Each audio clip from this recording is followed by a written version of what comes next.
teeth. Most animals don't live long enough for them to have teeth problems. Within the recent 200 years, our life expectancy almost tripled.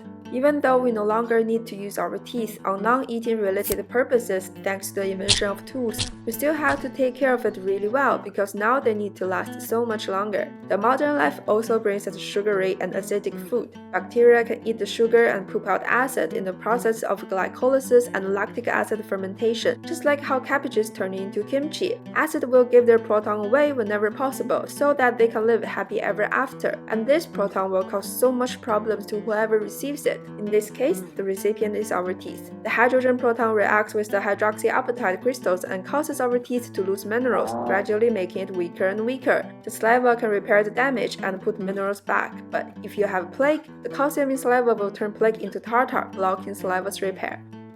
Have a nice day brushing your teeth.